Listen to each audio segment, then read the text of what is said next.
Pause for a moment, don't rush past this. Because sometimes the hardest place to be in life is not failure. It's feeling lost. Lost in your direction. Lost in your purpose. Lost in your decisions. You're moving, but you're not sure where you're going. You're trying, but nothing feels clear. And deep inside, there's a quiet question. God, where am I supposed to be? If that's you right now, hear this truth. God is not confused about your life. Even when you feel lost, He knows exactly where you are. The Bible says in Psalm 139 verse 10, "Even there your hand will guide me, your right hand will hold me fast." That means even in this moment, you are not alone. You are not forgotten. You are still being led. So right now, let us pray. Heavenly Father, I come to you honestly. Right now, I feel lost. I don't fully understand where my life is going. I don't know if I'm making the right decisions. I don't know what the next step should be. Lord, this uncertainty is heavy.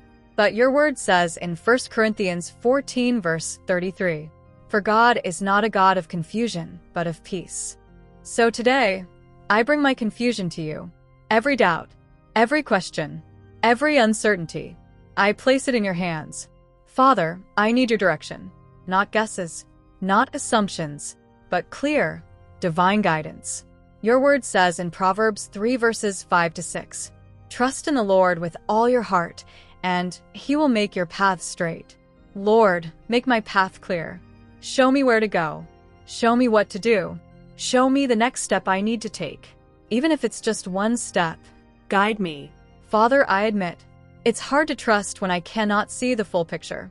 It's hard to stay calm when I don't know what's ahead. But your word says in Jeremiah 29 verse 11, "For I know the plans I have for you, plans to give you hope and a future." Lord, help me trust your plan, even when I don't understand it, even when it feels slow, even when I feel uncertain.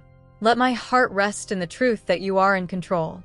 Father, remind me who I am in you, because sometimes feeling lost in life comes from forgetting my identity. Your word says in Ephesians 2 verse 10, "For we are God's handiwork, created in Christ Jesus to do good works." Lord, remind me that I am not random. I am not without purpose. You created me intentionally. You designed my life with meaning. So even if I feel lost, I am still in your hands. Father, give me strength to keep going, even when I don't have all the answers, even when I don't feel confident. Your word says in Isaiah 41 verse 10, "Do not fear, for I am with you. I will strengthen you and help you." Lord, strengthen me today. Help me take the next step in faith. Help me move forward, even if it's slowly. Father, today I declare, I am not lost. I am being led. I am not forgotten. I am known by God. I am not without direction. God is guiding me. My life has purpose. My steps are ordered. My future is in God's hands. And I will walk forward in faith. In Jesus' name, amen. Beloved, if you feel lost today, remember this. Feeling lost does not mean you are without direction. It means you are in a place where God can lead you clearly. The Bible says in Psalm 32, verse 8, "I will instruct you and teach you in the way you should go." So don't panic. Don't rush. Let God lead you step by step. If this prayer reflects your heart, type this in the comments. Lead me, Lord. And if this prayer blessed you, take a moment to like this video and subscribe so you always have a place to find direction and encouragement. You are not lost. God knows exactly where you are, and He is leading you forward. In Jesus' name, amen.